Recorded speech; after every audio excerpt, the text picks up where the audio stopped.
Vamos todos orar juntos. Ó Senhor nosso Deus e nosso Pai Celestial, nós entramos juntos pela fé em Tua santa e excelsa presença.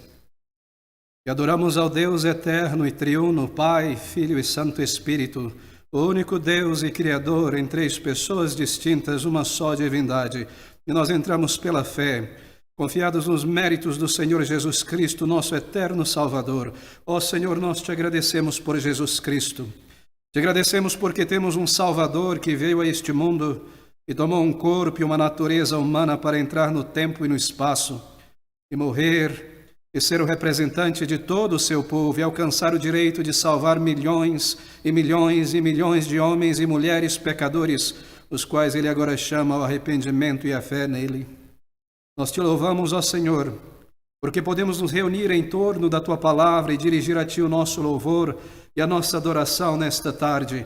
Nós te agradecemos pela existência da Tua igreja em toda parte. Nós te bendizemos pela obra do Teu Santo Espírito, porque podemos vir a Ti com vida em nossas almas, pela obra gloriosa do Teu Santo e excelso Espírito, por tudo que Ele fez por nós, ó Senhor, por Seu amor incomparável, por Sua graça sem igual. Ó Senhor, nós nos maravilhamos de Jesus Cristo e tudo o que Ele alcançou por nós, o Teu Filho amado. O que seria de nós sem a Sua graça e o Seu intermédio, a Tua santidade nos destruiria. Nós te rogamos por esta tarde, quando iremos adorar o Teu nome juntos, embora à distância. Te pedimos que o poder do Teu Espírito opere, Senhor, pela ministração da palavra. Abençoa a Tua palavra a cada coração. Permite que nesta tarde o Teu nome seja exaltado, ó Senhor, o Teu nome seja glorificado, e faz com que Cristo Jesus, o nosso eterno Salvador, seja conhecido também por muitas almas, por aqueles que em tantos lugares, através da internet, estarão ouvindo a palavra do Evangelho nesta noite. Vem e move dentro de nós um profundo desejo de Te conhecer, Senhor, e o caminho de salvação. Dai-nos também um senso da Tua glória, da Tua adoração no céu, como o Senhor é agora adorado por milhões e milhões de anjos e seres celestes, algo que mova a nossa reverência nesta tarde, para nos assentarmos em reverência, reunirmos os nossos pensamentos e afeições para adorar ao Deus que é digno de todo louvor e adoração. Vem, Senhor, e fala às nossas almas mais uma vez. Olha sobre nós e permita-nos avançar no conhecimento da Tua palavra. E se há amigos estarão ouvindo a Tua palavra, aqueles que ainda não conhecem o Senhor Jesus por uma experiência de conversão, que eles também sejam movidos e lançados nesta noite, neste caminho de Te buscar e conhecer a Cristo, o Seu amor e o Seu perdão. Olha sobre nós, nós Te rogamos. Sorri sobre nós em toda parte, onde o Teu povo estiver. Aquece os nossos corações, aproxima-nos de Ti mesmo e abençoa-nos nesta hora. É o que Te rogamos humildemente, orando em um nome pelos méritos do Senhor Jesus Cristo Salvador e para o Teu louvor. Amém. Vamos adorar ao Senhor juntos, entoando o hino de número 21 em nosso inário. Hino de número 21. Este hino será transmitido também online, para que todos possam adorar ao Senhor em reverência. Santo, Santo, Santo, Deus onipotente. Deus onipotente.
A nossa leitura das Escrituras para esta tarde será do Evangelho de Lucas, no capítulo de número 12. Nós leremos do versículo 13 ao versículo de número 21. Abra comigo esta porção das Escrituras na Palavra de Deus, a Bíblia, no Evangelho do Senhor Jesus, através de Lucas, no capítulo de número 12, versículos de número 13 a 21. A respeito da verdadeira vida, que é a vida com Deus, a nova vida que o Senhor Jesus Cristo promete a todo aquele que o buscar, a todo aquele que nele crer. As palavras de Lucas pelo Espírito. E disse-lhe um da multidão: Mestre, dize a meu irmão que reparta comigo a herança.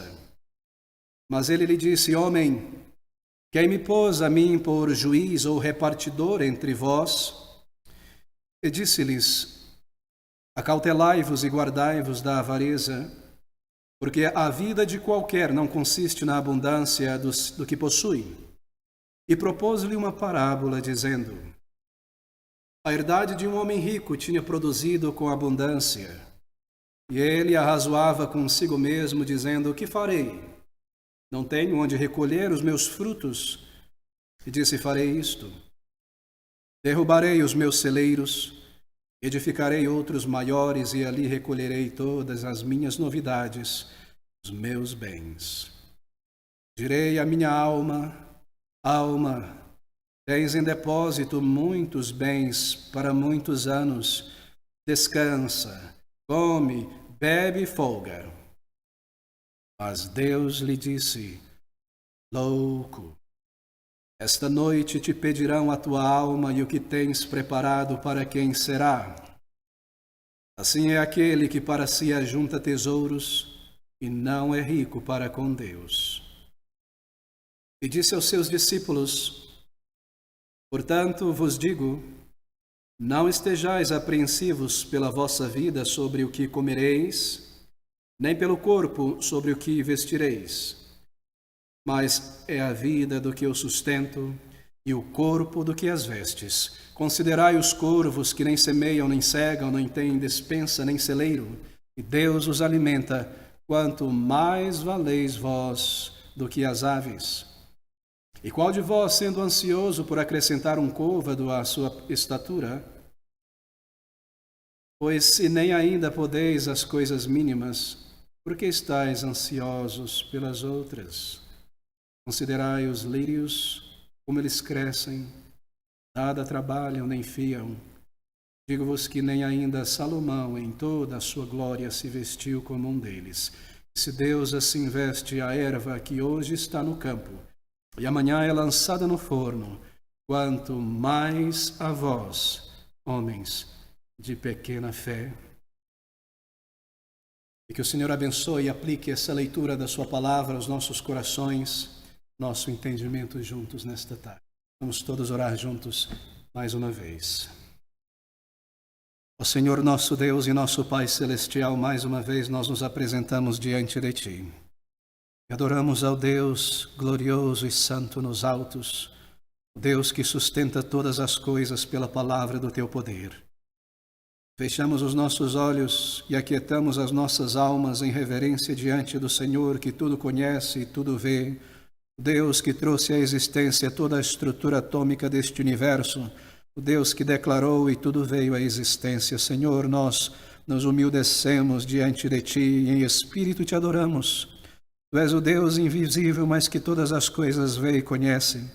Tu és o eterno, o único eterno, a causa não causada, o Criador de todas as coisas, o Deus que é digno de ser buscado, estudado e conhecido por todo o ser humano. E nós te reverenciamos, ó Senhor, e nos reunimos nesta tarde em tantos lugares, agora em espírito, para dirigir a Ti a nossa adoração e pagar o nosso voto a Ti, aquele que fizemos quando fomos chamados da morte para a vida, de que Te adoraríamos a todo tempo, e em todo tempo em nossa boca estaria o Teu louvor.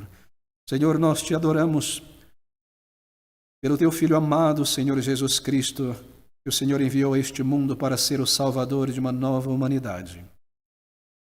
Nós não conseguimos compreender, ó Senhor, a medida do Seu amor e tudo aquilo que Ele experimentou em nosso lugar naquela cruz de dor e agonia, quando Ele entregou a sua vida para sofrer, para morrer por vis, miseráveis pecadores, homens e mulheres tão rebeldes como nós. Desde aquele jardim, quando aquelas grandes gotas de sangue escorreram pelo seu corpo, até o Getsemane, aquela cruz, quando Ele levou em sua alma e em seu corpo toda a nossa vergonha, todo o nosso pecado, para ali morrer no lugar de pecadores. Senhor, nós reconhecemos mais uma vez que até que a luz deste mundo se apague e o sol já não brilhe mais, nos encontremos em Tua presença no céu, santos, salvos, perfeitos, redimidos, tendo deixado esta história, este mundo para trás até aquele dia, Senhor, até que Ele chegue. Nós não podemos medir ou compreender por inteiro o amor e aquilo que custou ao nosso Salvador morrer no lugar de pecadores e derramar a sua vida por nós. Ó Senhor, nos constrange pensar que Ele viu o nosso pecado e toda a nossa mentira e toda a nossa mancha e tudo de errado que é em nós, e ainda assim se dispôs a entregar a sua vida por nós.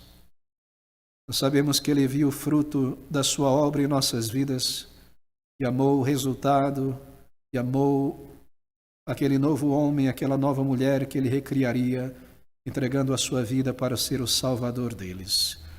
Ó Senhor, nós te agradecemos também pelo Teu Santo Espírito e por tudo que Ele fez e operou em nossas vidas desde aquele dia quando Ele pela primeira vez abriu os nossos olhos.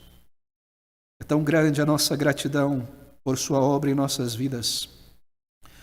Houve um tempo, Senhor, em nossa experiência, quando não havia dentro de nós nenhum respeito por Ti, não havia dentro de nós nenhuma afeição, nenhum amor por nosso Criador e nada sabíamos, nada reconhecíamos que o Senhor foi quem trouxe à existência este mundo e as nossas vidas. O Senhor planejou todas as coisas, nada sabíamos. E o Salvador já tinha vindo a este mundo e sofrido, morrido e ressuscitado para salvar milhões e milhões de homens e mulheres. Nós vivíamos longe de Ti, tínhamos tomado os nossos corpos e as nossas vidas para gastá-las com nós mesmos, sem Deus neste mundo, sem paz, sem conhecer nada do propósito e do verdadeiro significado de nossa existência, vivendo para o aqui, para o agora, sem comunhão contigo, sem orar ao nosso Criador, sem conhecer a Tua palavra, estas verdades, o sentido e o propósito real da existência de um ser humano. Houve um tempo, Senhor, quando não havia nada em nós para Ti. E vivíamos na ignorância do pecado, presos aos nossos pecados, guiados por um coração duro e rebelde, uma mente entorpecida por este mundo. Nada sabíamos, ó Senhor, presos como todo homem e mulher a este mundo em busca de prazeres passageiros, cheios de arrogância, cheios do vazio. Até aquele dia, quando o Senhor nos derrubou do nosso orgulho e nos levou ao arrependimento, quando pela primeira vez o Senhor tomou o nosso orgulho e o quebrou em milhões de pedaços e nos fez ver a nossa culpa e nos fez ver a nossa mancha e quão distante nós vivíamos do Senhor. E ali o Senhor nos levou ao lugar de arrependimento, aos pés do Salvador, e a clamar por misericórdia e por perdão, por uma nova vida.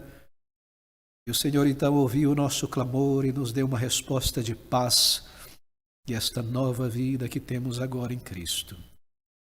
Desde então temos experimentado que o Senhor é um Deus tão próximo, um Deus que ouve e que responde orações. Deus que preparou todas as coisas para aqueles a quem o Senhor tem chamado da morte para a vida. Senhor, nós reconhecemos que já falhamos tantas e tantas vezes desde aquele dia quando o Senhor nos salvou. E não merecemos jamais, não somos dignos de sermos chamados teus filhos e filhas. Nós clamamos a Ti nesta tarde, que o Senhor olhe mais uma vez sobre nós com misericórdia. Perdoa, Senhor, perdoa e apaga as nossas transgressões. Lava-nos de toda mancha do pecado e de tudo errado que há em nós. Olha sobre nós mais uma vez com graça e compaixão e purifica-nos, ó Senhor, de toda mancha, de toda falha, e traz-nos de volta a Ti em uma comunhão sincera, genuína e verdadeira. E dai-nos outra vez de sentir e saber que somos Teus, e que já passamos da morte para a vida e os nossos nomes estão escritos no teu livro da vida. Senhor, olha sobre nós neste momento, conforme abrimos a tua palavra, o Evangelho da graça redentora, como nós te louvamos por este livro divino, a tua voz registrada neste mundo, uma cópia da tua vontade celeste dada aos homens. Que livro é como a tua palavra, Senhor. Nós te agradecemos porque ele comunica tudo o que necessitamos conhecer sobre o nosso Deus e o nosso Salvador e tudo o que necessitamos conhecer a respeito deste caminho de salvação e reconciliação contigo. É um livro, Senhor, que tem sido amado e estudado por toda a humanidade. Mas é um livro que tem sido detestado, odiado e perseguido por aqueles que têm virado as costas para o Senhor e rejeitam a tua luz e a tua verdade. Livro que é lâmpada para os nossos passos e caminhos, e um livro que um dia será aberto no céu, na eternidade, naquele grande dia quando toda a humanidade estiver em tua presença para sermos julgados pelas verdades contidas neste livro tão glorioso. Senhor, nós te agradecemos porque aqui está o Evangelho de Cristo Jesus, a mensagem que conduz mortais e pecadores ao arrependimento e à fé no Salvador. É um livro que fala sobre a nossa real necessidade. É um livro que nos leva à tua provisão para esta necessidade, a Jesus Cristo, o Salvador. Senhor, nós te rogamos que nesta tarde o Senhor nos ajude a ouvir a voz do Senhor Jesus mais uma vez no Evangelho. Fala, Senhor, de uma maneira clara e poderosa dentro de nós. E se somos pessoas frias ou indiferentes, ajuda-nos a entender e a sentir sobre a tragédia e a loucura de viver e morrer sem o Salvador. Dá-nos de compreender, Senhor, que esta vida é um período probatório para a alma, para todo homem te buscar e te encontrar em Jesus Cristo antes de partir para a eternidade. Dá-nos nesta tarde um senso de realismo espiritual sobre o que é a vida e o que é o ser humano, o que é o propósito de estarmos aqui, Senhor, uma jornada tão breve, hoje aqui e amanhã na eternidade. Se essas coisas não nos movem, Senhor, e se somos indiferentes, e se não temos nenhuma preocupação para o estado de nossas almas, se nunca paramos para pensar, se nunca paramos para considerar o que será amanhã quando o Senhor nos chamar, põe seriedade, põe gravidade dentro de nós nesta tarde, conforme ouvimos a tua palavra. Ajuda-nos, ó Senhor, a compreender que da maneira como entramos neste mundo, da maneira como nascemos neste mundo, não estamos preparados para entrar em tua presença e sermos julgados por ti. Vem, Senhor, e ajuda-nos a ver o estado de nosso coração. Ajuda-nos a entender, Senhor, que necessitamos deste teu Filho amado, Senhor Jesus Cristo, o qual tu enviou a este mundo para ser o representante de milhões de homens e mulheres por quem ele veio morrer. Dai-nos de entender que a verdadeira vida de uma pessoa é a vida da alma, e que sem Cristo Jesus continuamos perdidos e destinados a uma condenação eterna. Ó Senhor nosso Deus, nós te rogamos por amigos, familiares, pessoas em tantos lugares que estão agora ouvindo a tua palavra pela internet. Rogamos que onde quer que se encontre a tua palavra os alcance de uma maneira especial, tocando em suas almas. Quando reverência e gravidade em seus corações, e um desejo profundo de conhecer a nova vida que há em Cristo Jesus. Olha sobre nós nestes poucos momentos aqui em torno da tua palavra, que é a verdade. Ajuda-nos a tomar as rédeas de nossos pensamentos para que não haja distração nestes momentos, ó Senhor. E conforme o Senhor fala aos nossos corações, dá-nos a fé para responder à tua palavra e o arrependimento para a vida eterna. Ó Senhor nosso Deus, nós necessitamos da tua ajuda e da tua misericórdia por nós mesmos. No estado em que nos encontramos, somos pessoas tão indiferentes, tão complacentes, tão frias.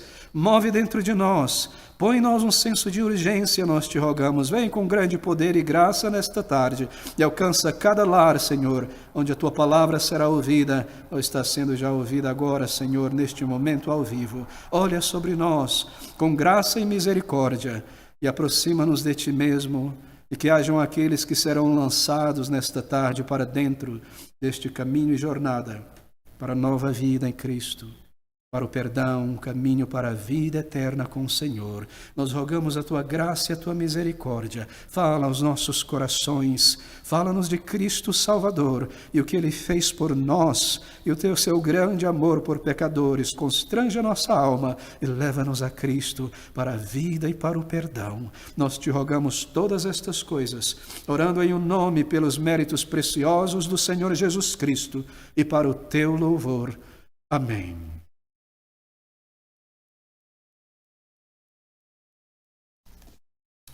Vamos adorar juntos ao Senhor mais uma vez, entoando em nosso inário o hino de número 57.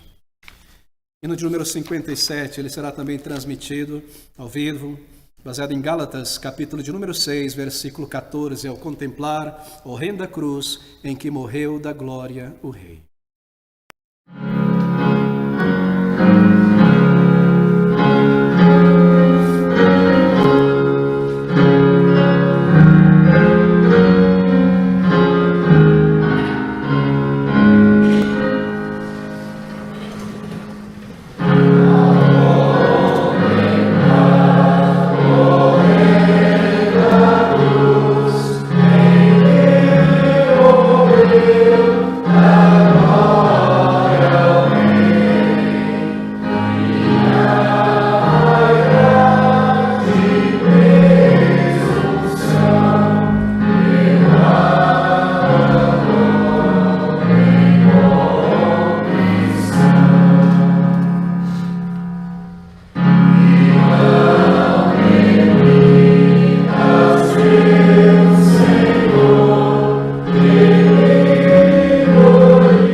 Bem, queridos amigos, a passagem das Escrituras para a qual eu gostaria de chamar a sua atenção nesta tarde se encontra no Evangelho de Lucas, no capítulo de número 12, eu lerei o versículo de número 15.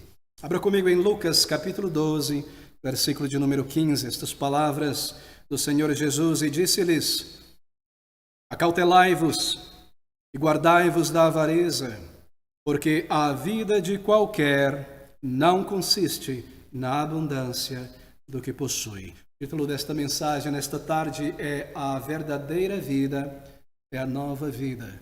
Só o Senhor Jesus Cristo pode dar. A verdadeira vida é a vida com Deus, a nova vida Deus dá por meio de Jesus Cristo. Bem, queridos amigos, o Senhor inicia aqui neste capítulo de número 9, o capítulo de número 17, a sua longa jornada em direção a Jerusalém. Uma jornada que seria concluída com a sua entrada triunfal em Jerusalém, com a sua prisão, com a sua crucificação, com o seu enterro e, eventualmente, a sua ressurreição e ascensão ao céu. Essa jornada que tem início no capítulo de número 9, ela segue até o capítulo de número 19.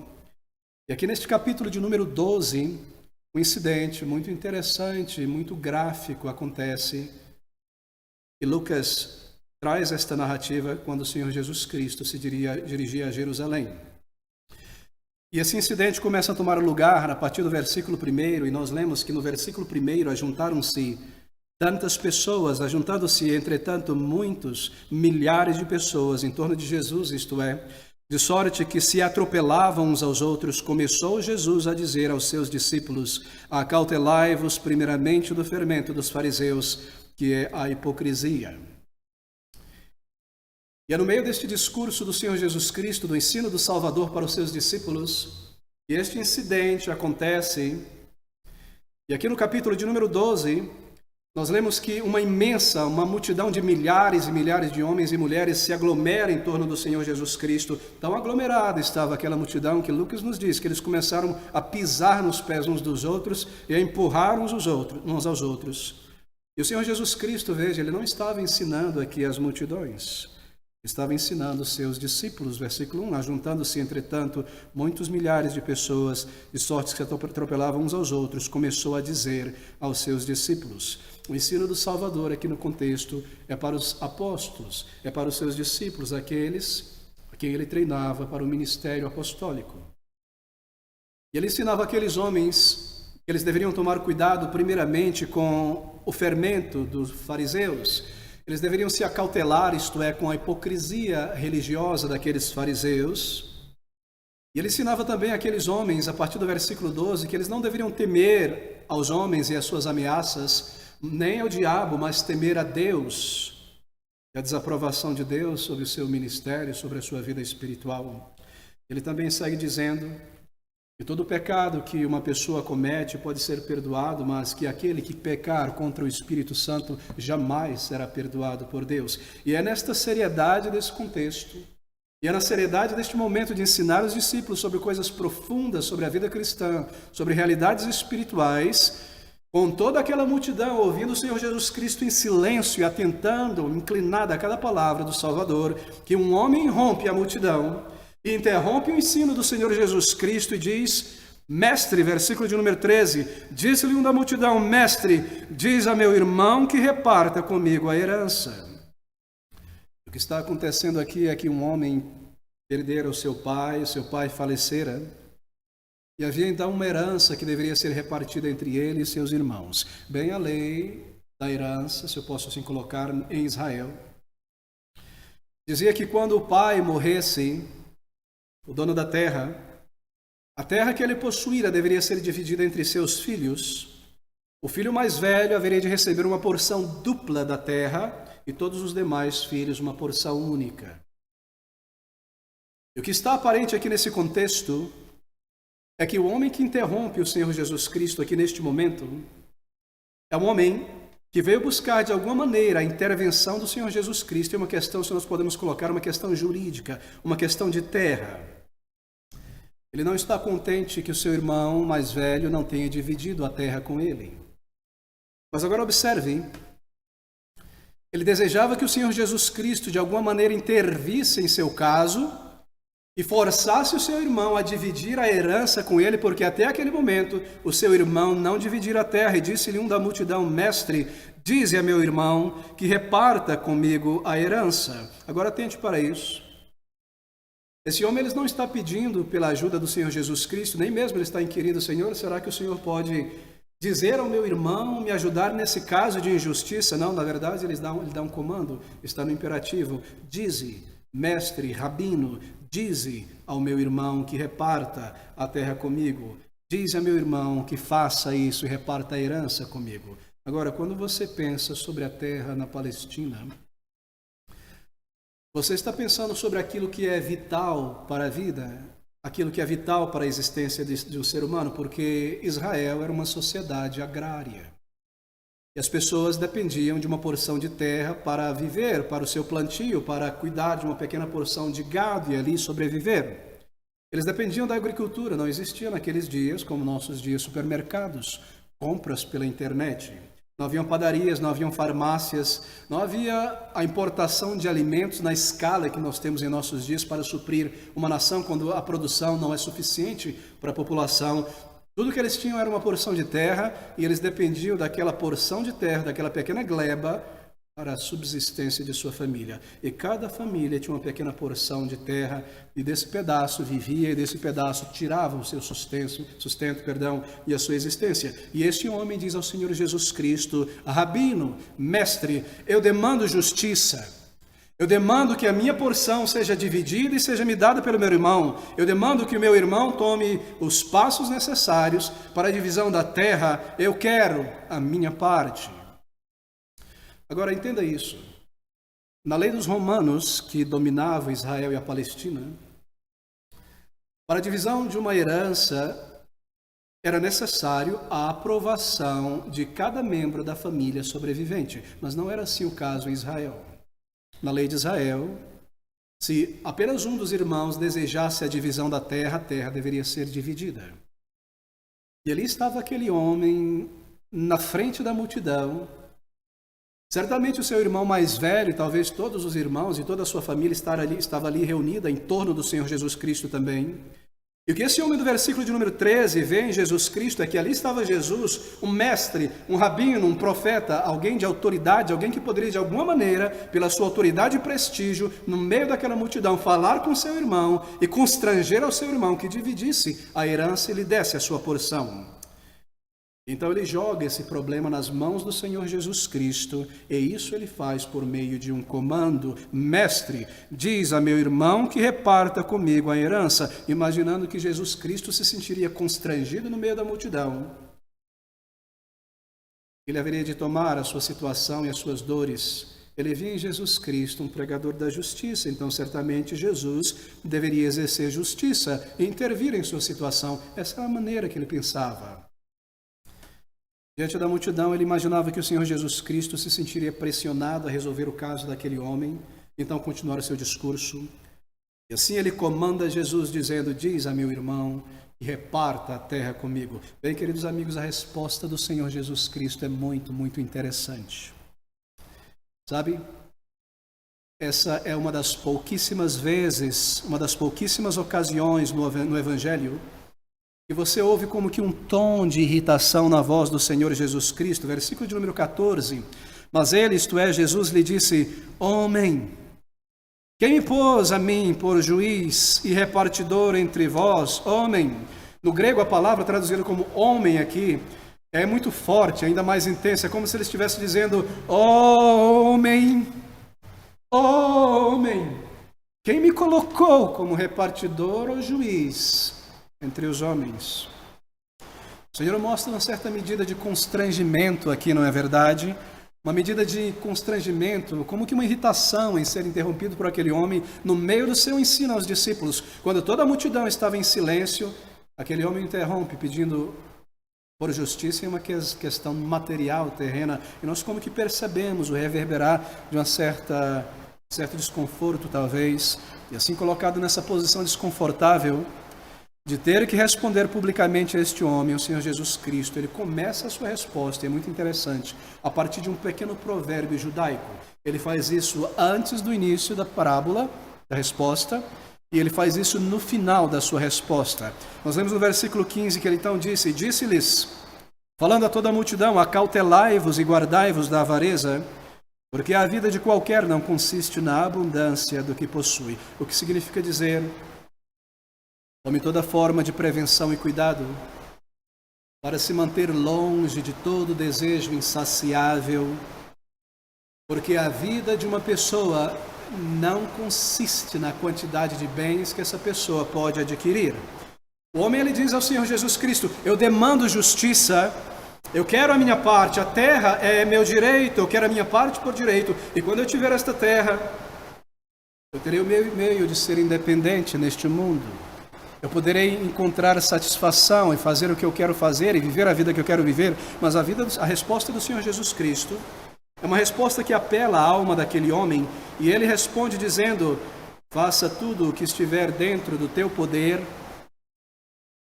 para não permitir que a tua alma se torne presa de um desejo insaciável. Faça tudo o que estiver dentro do teu poder, dentro do teu controle, para não permitir que a tua alma, de repente, seja tomada por um desejo insaciável, um desejo por ter, um desejo por possuir, um desejo por alcançar. Bem, desejo insaciável aqui é a melhor tradução, a tradução mais gráfica da palavra avareza. Pois a avareza é um desejo insaciável por ter, um desejo insaciável por possuir, não somente dinheiro, é claro, mas possuir bens, possuir coisas, experimentar prazeres, ter mais, possuir mais, prazer físico, influência, títulos, posições, o que quer que seja, comprar, adquirir. E quanto mais você tem, mais você deseja ter. É por isso que é um desejo insaciável. O Senhor Jesus toma a oportunidade da interrupção para pregar o Evangelho àquele homem e àquela multidão, e ele faz isso para o seu bem, para o meu bem, e é por isso que Lucas, pelo Espírito, registra esse incidente no seu Evangelho para nós. Veja essas palavras do versículo de número 15, disse-lhes: acautelai-vos e guardai-vos da avareza, porque a vida de qualquer não consiste na abundância do que possui. A vida, o propósito da existência de uma pessoa, ou do porquê eu estou aqui, porque eu fui criado, porque eu existo. A vida de uma pessoa não consiste em adquirir, em acumular bens, em possuir, em ter. Bem, o Salvador está dizendo: nós não fomos criados e colocados neste mundo para viver como meros animais. Nós não fomos trazidos à existência pelo Salvador para viver como animais, em busca de alimento para o estômago, em busca de conforto e prazer, proteção para a pele. A vida de uma pessoa, diz o Salvador, é muito mais do que bens, é muito mais do que posses. Enquanto esta vida, querido amigo, é breve, enquanto a vida material neste mundo é passageira, a alma, ela continua para a eternidade. E a alma persiste, ela segue em frente. A vida de uma pessoa não é meramente o corpo, não é meramente bens, diz o Salvador. Bem, esse homem era alguém cujos pensamentos, cujos desejos estavam somente nessa vida. Veja, ele teve uma única oportunidade de falar com Jesus Cristo Salvador, uma única oportunidade em sua vida de pedir ajuda espiritual, de dizer: Senhor, como eu posso ter o perdão de meus pecados? Como eu posso ser reconciliado com o meu Criador? Como eu posso ter paz com Deus e a certeza de vida eterna? Tu és o profeta de Deus, o Messias, o Salvador. Ensina-me, me diz como eu posso ter o perdão. Ele teve uma única oportunidade de pedir ao Senhor por uma ajuda espiritual, e ele desperdiçou essa oportunidade. Uma questão para esta vida somente, para o aqui, para o agora. Mas, queridos amigos, quantos de nós ouvem o Evangelho dia após dia, domingo após domingo, e permanecem da mesma maneira?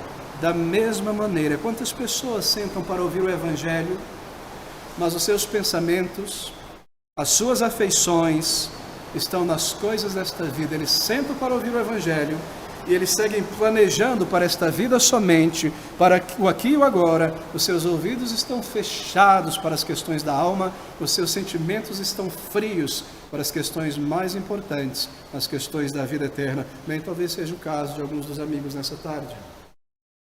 Talvez seja o caso de alguém aqui nesta tarde, e você está sob o som do Evangelho da Graça Redentora nesta tarde, ou esteve tantas vezes,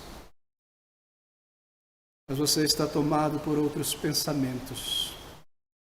A tua mente na segunda-feira está em volta daquilo do que você quer fazer. A tua mente está na segunda-feira a respeito das coisas que você planeja. A tua mente está no que eu vou comprar, no que eu vou ter.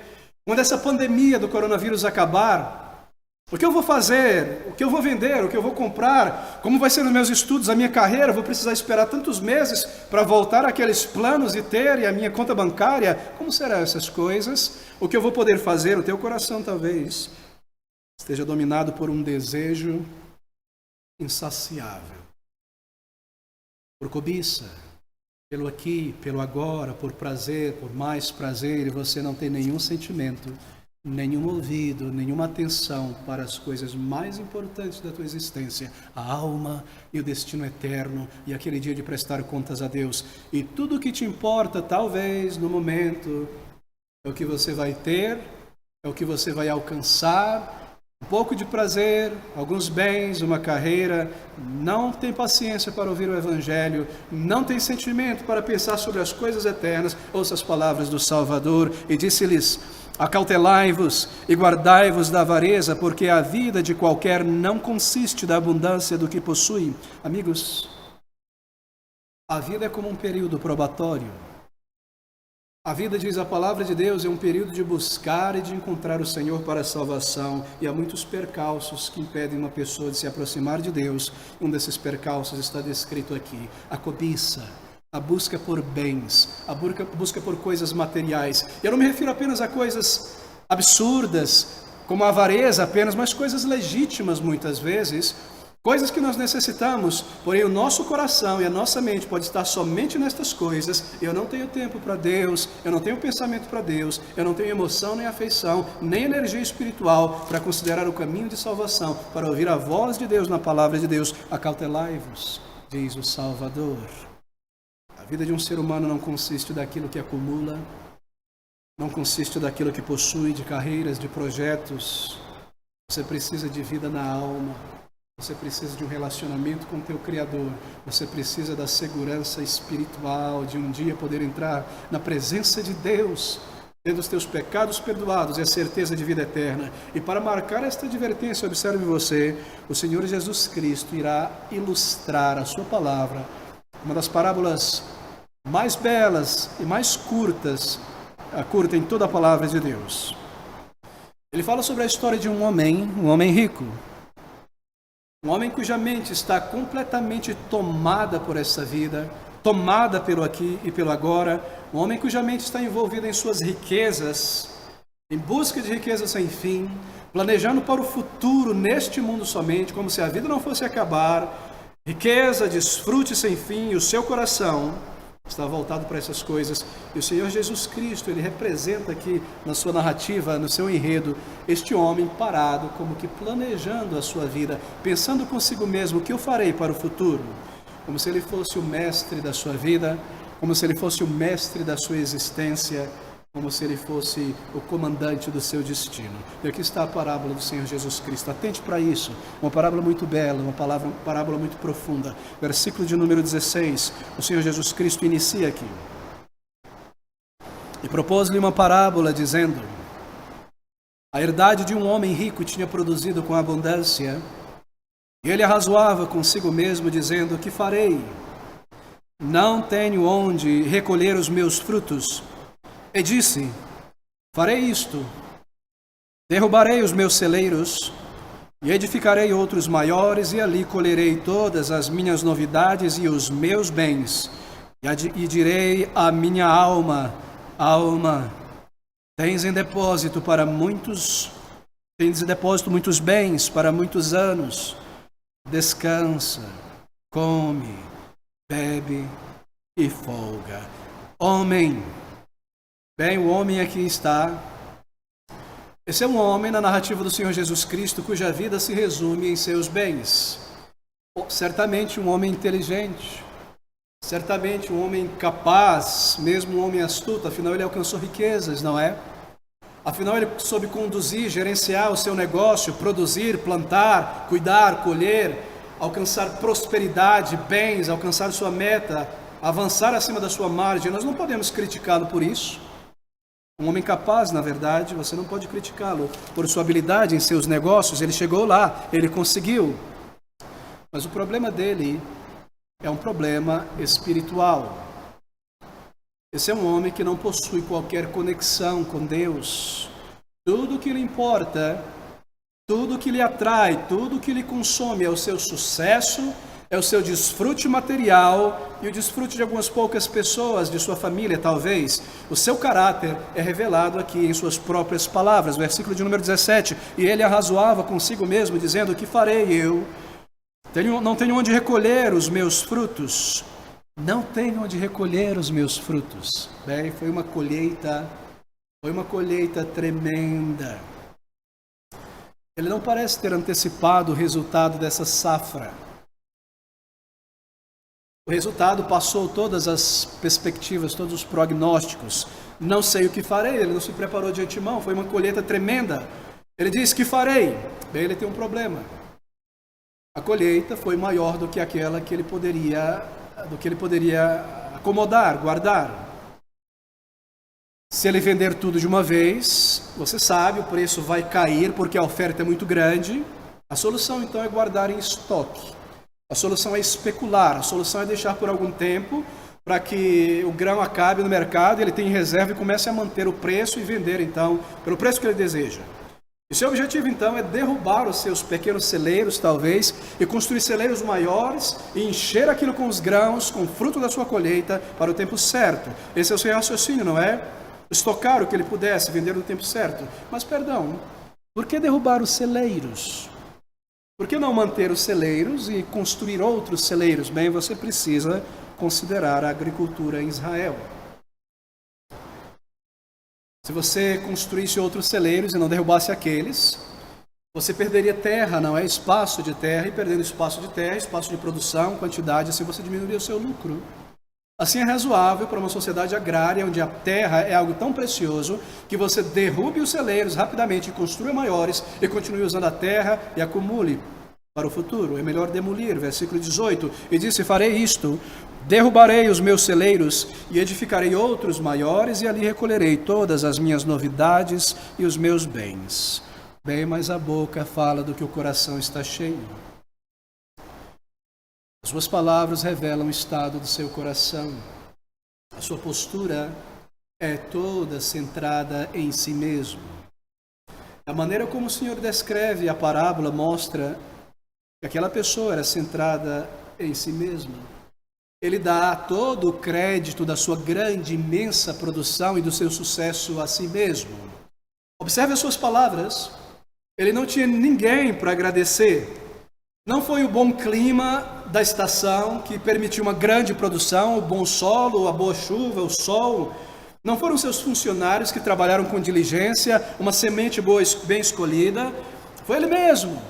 O sucesso foi devido a ele mesmo, é o resultado dele mesmo, a minha herdade, o meu negócio, a minha capacidade, foi a minha habilidade que trouxe tudo isso à existência. Observe o que ele diz no versículo de número 18, disse, farei isto, derrubarei os meus celeiros, edificarei outros maiores e ali recolherei todas as minhas novidades, os meus bens, o que eu fiz, o que é meu, o que eu alcancei, a minha herdade, o meu negócio, tudo que eu possuo para mim. No versículo 17 ele diz, ele arrazoava consigo mesmo, que farei? Não tenho onde recolher os meus frutos, não tenho onde recolher os meus frutos, a minha fazenda, o meu negócio, o que eu alcancei, onde eu colocarei a minha prosperidade. É assim que ele arrazoa, é assim que ele pensa consigo mesmo, que farei? Não tenho onde recolher os meus frutos, não tenho onde colocar a minha riqueza. Em outras palavras, eu tenho toda essa abundância de riqueza e eu não tenho onde guardar, onde acomodar, onde colocar toda a minha riqueza. Não tenho onde colocar. Ambrósio, um homem que foi instrumental na conversão de Agostinho de Hipona, um dia comentando sobre este versículo disse o seguinte, não tem onde colocar sua abundância. Ele tinha a casa dos necessitados, ele tinha a boca dos órfãos, das crianças, ele tinha a casa das viúvas sem filhos, ele tinha inúmeros celeiros na casa dos famintos de Israel. Não tenho onde colocar os meus frutos. Ele não pensava em outras pessoas, ele só pensava em si mesmo. A sua mente, o seu coração era de um homem centrado em seu ego. Ele era o seu próprio Deus e tudo que ele tinha era para si mesmo. E ele adorava a si mesmo. Mas lembre-se, ele era um judeu. Presumivelmente ele era um judeu porque o Senhor Jesus Cristo era um judeu, ele fala a judeus, ele repreende os judeus, um judeu, e como judeu ele deveria pensar em outras pessoas, a lei judaica, a lei de Moisés, lhe comandava pensar em sua comunidade, em sua sociedade. Não, os meus frutos, meu desfrute, para mim, ele era o seu próprio Deus.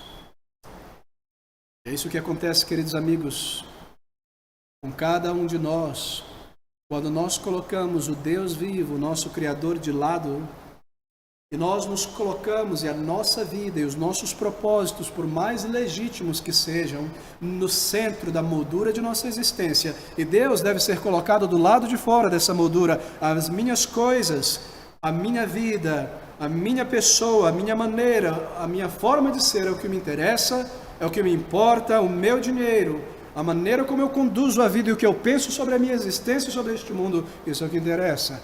O que Deus tem a dizer, o que Ele declara em seu livro, a sua vontade, a sua palavra, isso vem em segundo plano. Eu não me interesso, isso não me importa agora. Sim, eu não nego que exista um Deus, mas esse não é o momento de Deus na minha vida. Tudo que me interessa, talvez tudo que lhe interesse neste momento, seja a sua carreira, seja o seu futuro, o que você irá fazer depois desta pandemia.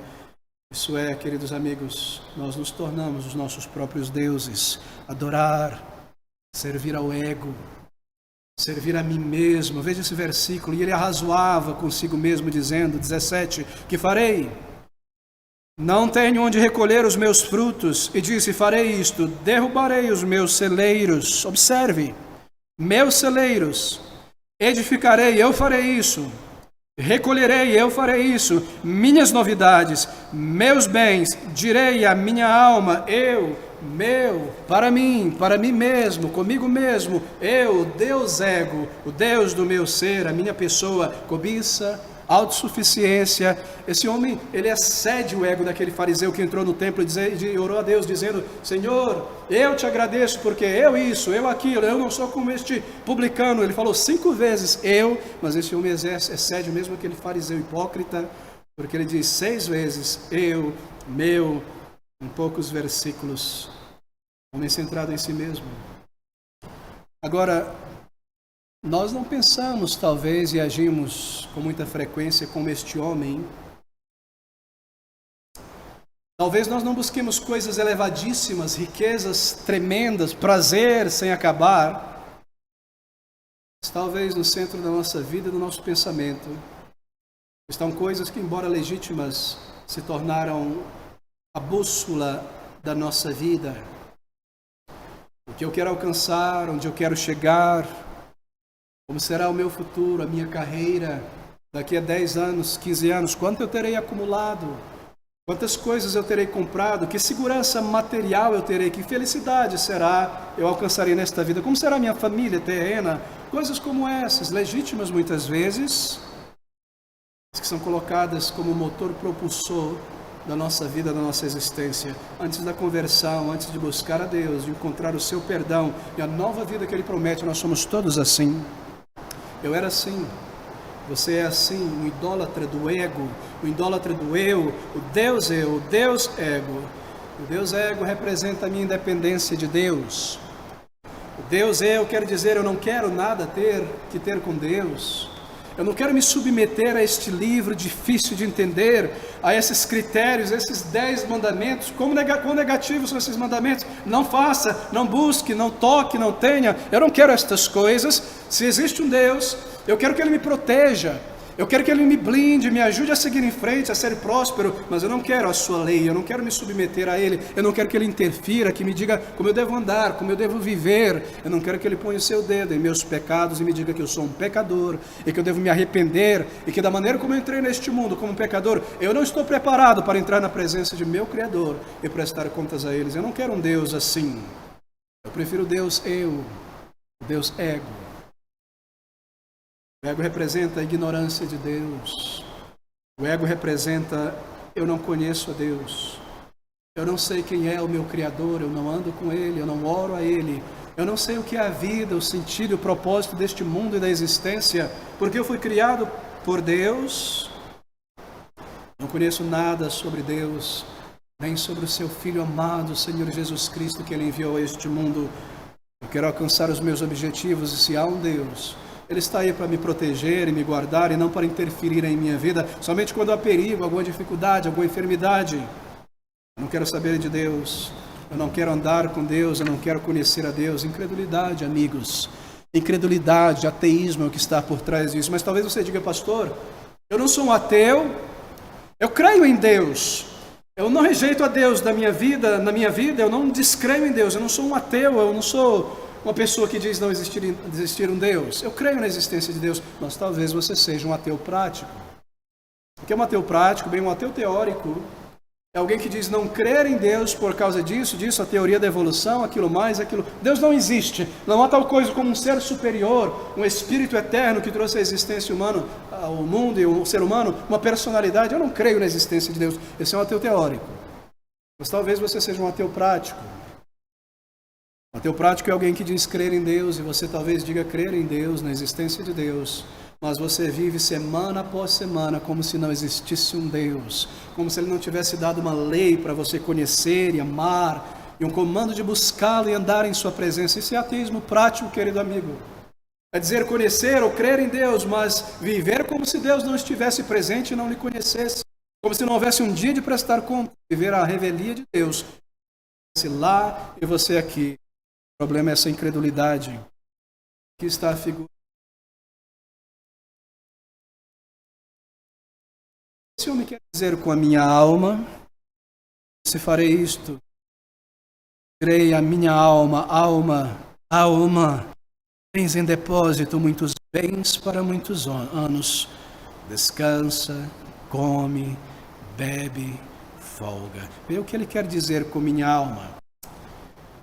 Bem, ele está falando consigo mesmo. Alma, pessoa. Mas o que ele quer dizer por alma aqui não é aquela parte imaterial do ser humano que nós chamamos de espírito.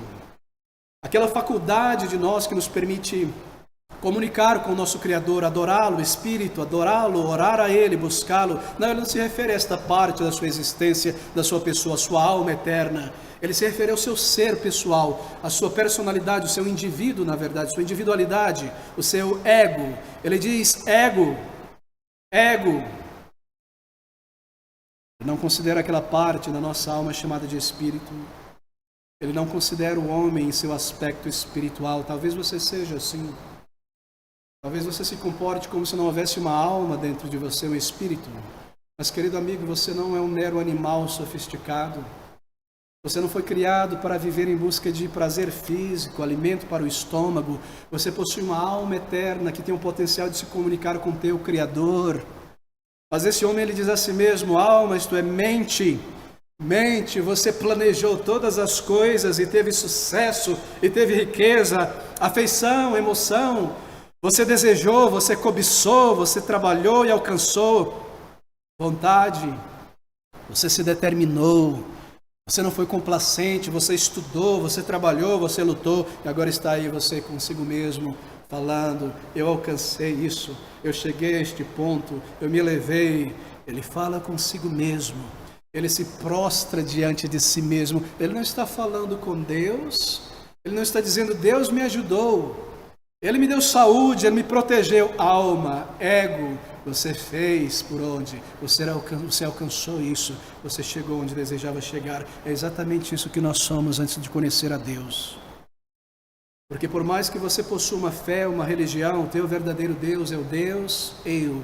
O meu verdadeiro Deus é o Deus ego. E em relação ao Deus vivo, ao Deus verdadeiro, você é um infiel, você é um ateu, eu sou um alienado de Deus. Nós dizemos crer em Deus, mas nós vivemos como se Ele não tivesse uma voz declarada na palavra de Deus, como se Ele não tivesse um propósito para a nossa existência, e nós traçamos o nosso propósito e vivemos como se não existisse um Deus. Querido amigo, você precisa perceber a gravidade disso.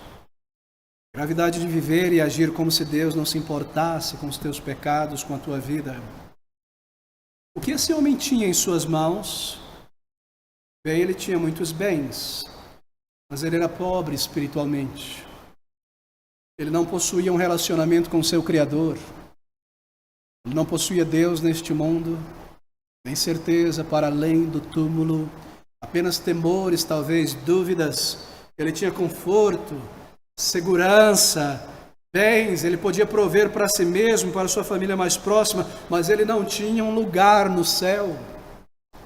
Ele não tinha um Salvador. Ele não tinha um perdão de seus pecados. Ele não tinha uma nova vida.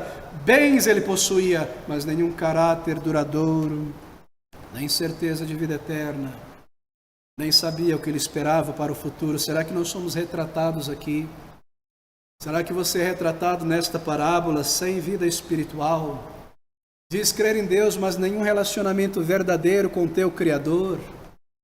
Diz acreditar na Bíblia em partes, mas não conhece o caminho de salvação, não tem certeza do perdão de teus pecados, nem certeza de vida eterna. Se você, querido amigo, é uma pessoa que termine os teus dias sem Cristo Jesus e o perdão que Ele dá, tudo que você levará para a eternidade, além da tua alma, sem teu corpo, sem teus bens, tudo que você levará para a eternidade será a tua culpa. A culpa de tantos e tantos pecados contra o teu Criador, de ter virado as costas para o teu Criador e rejeitado a tua culpa para ser julgado por Deus um dia, diante de um Deus justo, contra quem você tem vivido, pisado as suas leis, ignorado o seu comando de arrependimento e fé em Jesus Cristo. Se você é uma pessoa que viu através do vazio da tua existência, o vazio deste mundo e a mentira deste mundo, de que a vida é só para o aqui, só para o agora, e se você é uma pessoa que viu através destas coisas e buscou a Deus através de Jesus Cristo, este caminho que Ele revela na palavra do Evangelho, e reconheceu os teus pecados e clamou a Deus por misericórdia, e encontrou lugar de arrependimento aos pés do Salvador, e baixou a tua crista diante de Cristo, e pediu perdão e misericórdia, e recebeu a paz de Deus, então você pode ter certeza, um dia você será recebido nos altos quando a luz deste mundo se apagar para você e a luz de um novo mundo se acender na presença do teu Criador, riquezas eternas e o perdão de Deus e a certeza de ser recebido por Ele na eternidade com milhões e milhões de outros homens e mulheres que um dia buscaram o Salvador neste mundo e perceberam que a vida de uma pessoa não é apenas o comer, o vestir e prazeres passageiros, mas a vida na alma que é dada por Deus no arrependimento com o perdão de pecados. Ele diz, alma, versículo 19, direi a minha alma, alma, tens em depósito muitos bens para muitos anos. Muitos bens para muitos anos? Como ele poderia saber disso? Sobre ter muitos anos de vida?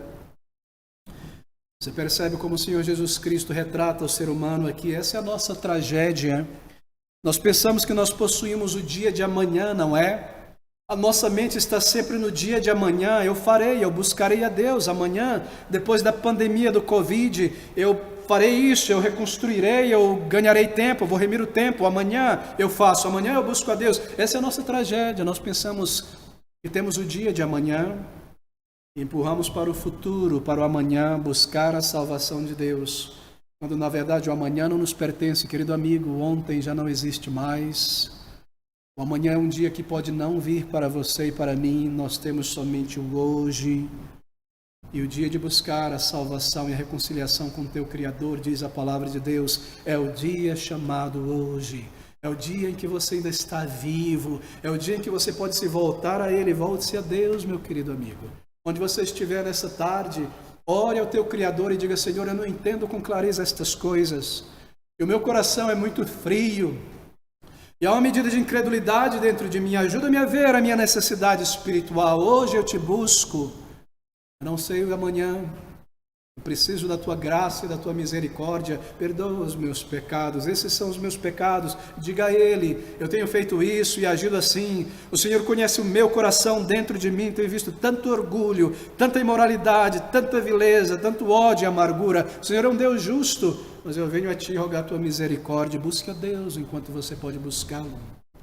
Ele diz, alma, tens em depósito muitos bens para muitos, muitos dias, descansa, come, bebe, folga. Ele imaginava, teria prazer e conforto, todo prazer e conforto possível. Nós somos assim muitas vezes. Nós esquecemos que o prazer do pecado ele vem em porções, em pedaços. Viver para esse mundo e para o pecado custa muito caro. Custará o teu caráter, custará a tua saúde, custará a tua consciência e por fim custará a tua eternidade. Você nunca terá o mundo inteiro, Você nunca terá todo o prazer, você nunca conseguirá desfrutar de tudo aquilo que você acumulou. A vida é breve, os anos passam, a força vai, o paladar muda, o gosto muda. Tens em estoque muitos bens, come, bebe, folga, que loucura. Direi à minha alma, relaxa, vive a vida boa, descansa, come, bebe, folga. Há um jogo de palavras aqui nas palavras do Senhor Jesus Cristo, muito interessante. Observe isso. A palavra que o Senhor Jesus Cristo descreve a partir do versículo 20 em diante é muito interessante. Ele diz em resposta àquele homem: mas Deus lhe disse, louco, esta noite te pedirão a tua alma e o que tens preparado para quem será? E direi à minha alma, come, bebe, folga, louco, nesta noite te pedirão a tua alma. Sabe qual é a palavra traduzida aqui por alma? A palavra que o Senhor Jesus Cristo usa para descrevê-lo, a palavra que o Senhor Jesus Cristo usa para descrever a atitude daquele homem para consigo mesmo, a sua loucura, a palavra louco é traduzido aqui como, a palavra grega traduzida aqui como alma, é a palavra efron. Vocês sabem o que é um efron? É uma parte do corpo humano. É um músculo, na verdade. Você sabe onde está o teu efron? É difícil saber, não é? O efron é o teu diafragma. Fragma, fron.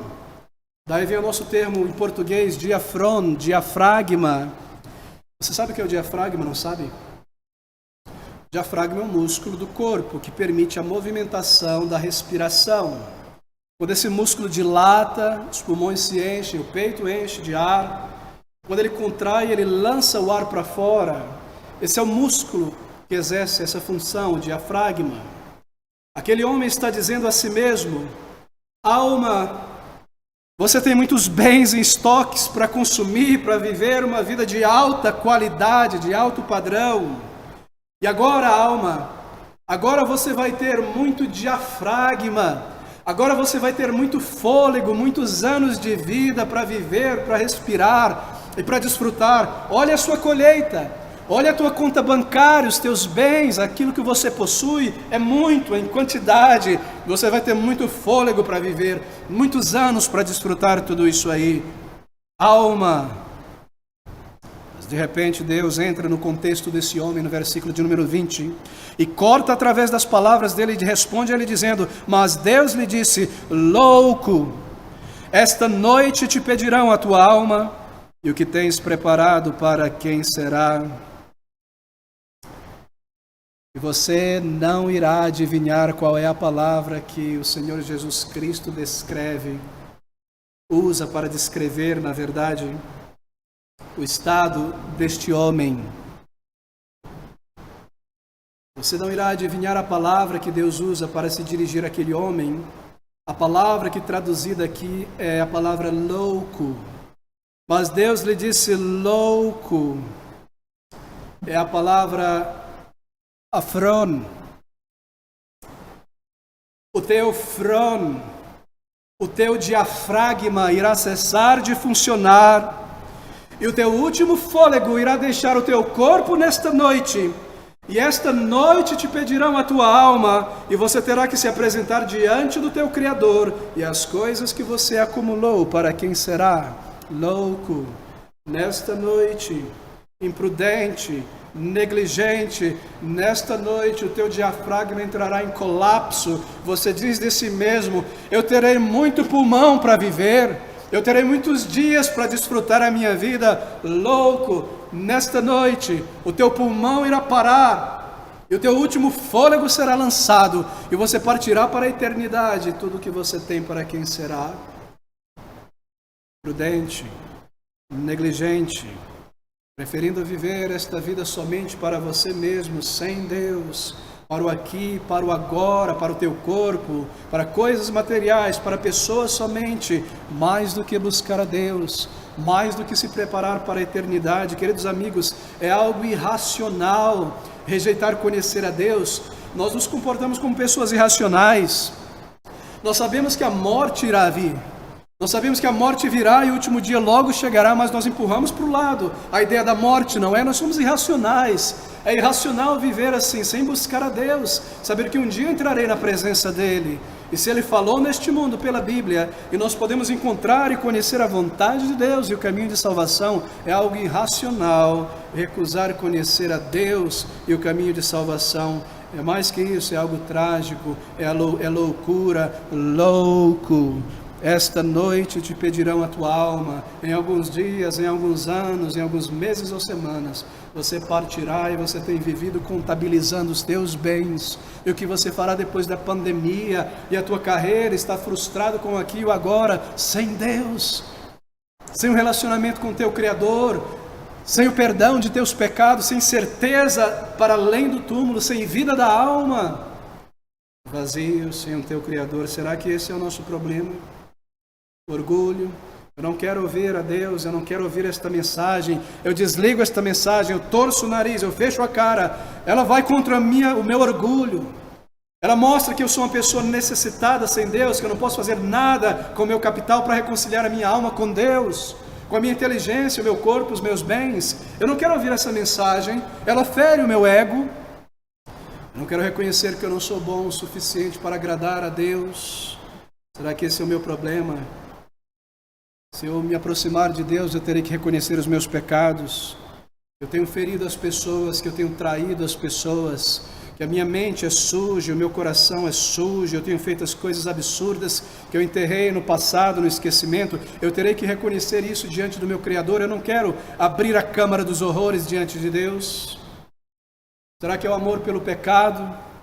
Aquilo que a tua consciência diz ser errado aos olhos de Deus? Nada disso vale a pena, meu querido amigo.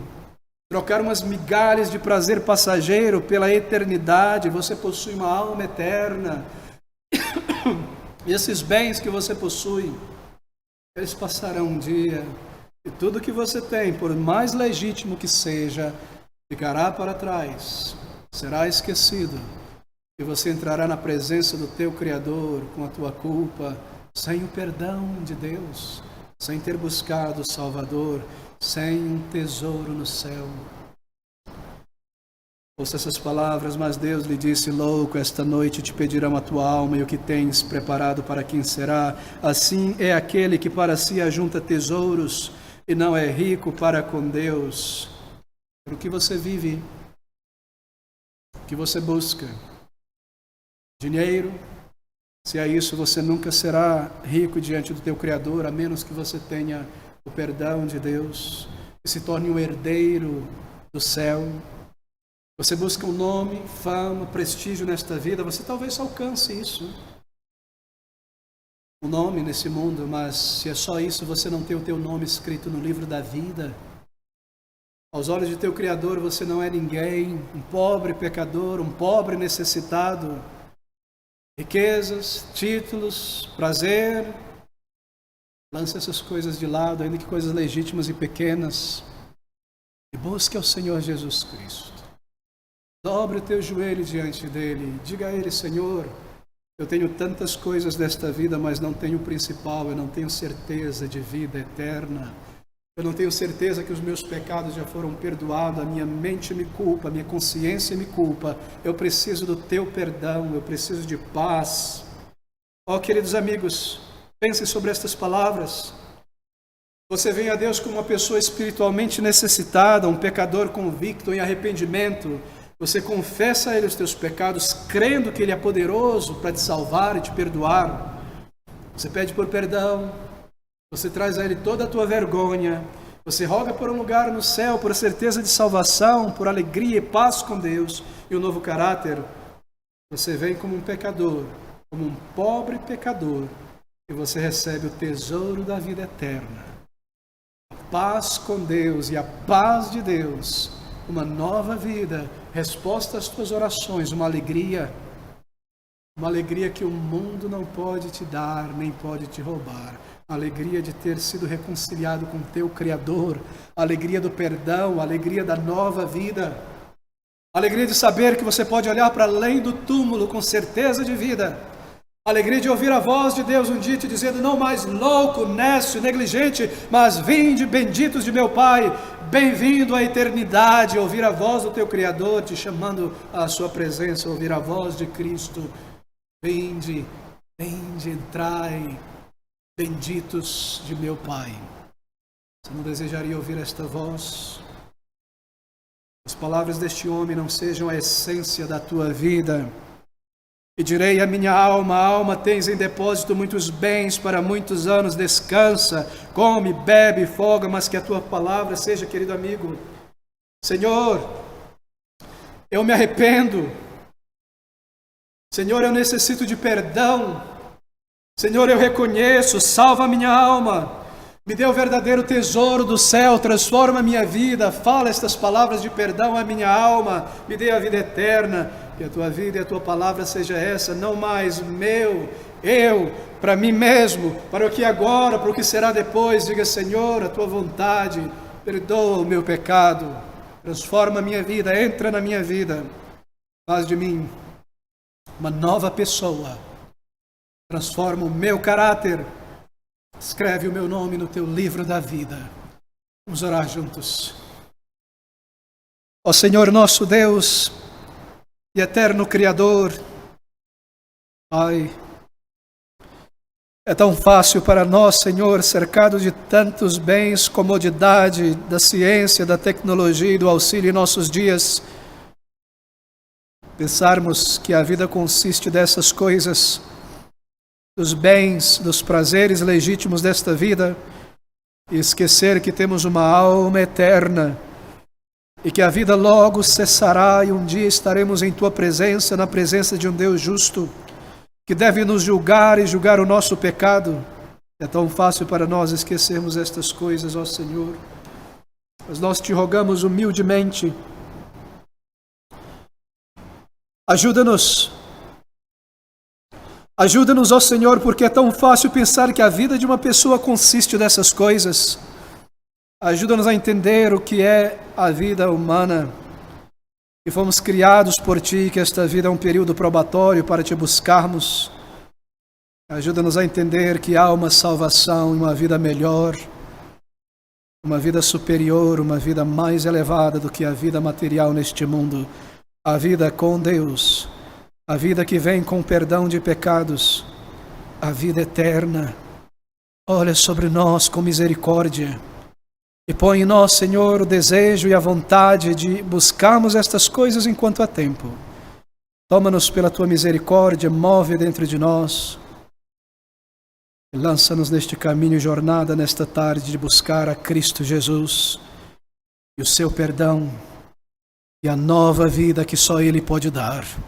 Tem misericórdia de nós e ajuda-nos. Nós Te rogamos humildemente por esta gloriosa salvação, este perdão e a nova vida que só aqueles que experimentam podem saber, a vida em Cristo Jesus. Leva-nos ao Salvador e salva-nos. É o que Te rogamos, ó Senhor, humildemente, em o nome e pelos méritos do Senhor Jesus Cristo Salvador, e para o seu louvor oramos. Amém.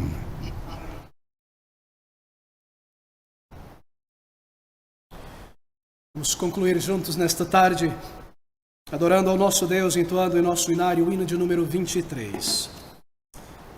Hino de número 23 será transmitido também na tela, estas palavras, estes sentimentos de Isaías 53. Perdido e longe de meu Deus, por muito tempo eu vaguei.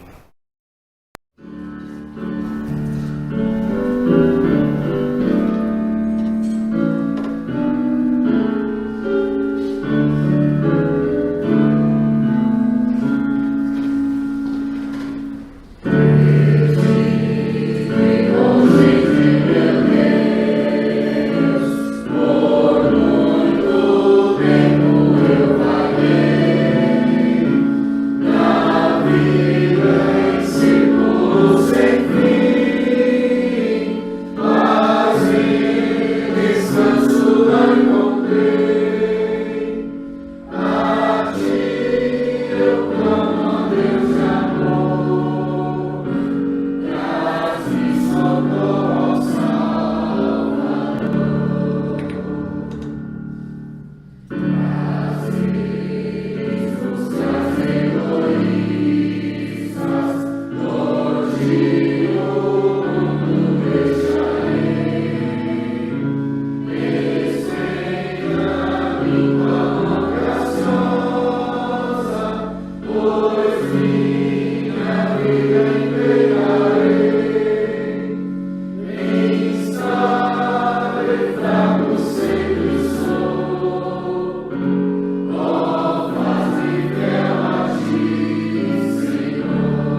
A graça de nosso Senhor e Salvador Jesus Cristo, e que o amor de Deus, o Pai, e as consolações tão ternas e tão presentes do seu Santo e glorioso Espírito permaneçam e continuem com cada um de nós, hoje durante a nossa breve jornada aqui na terra, e para todos sempre mais. Amém.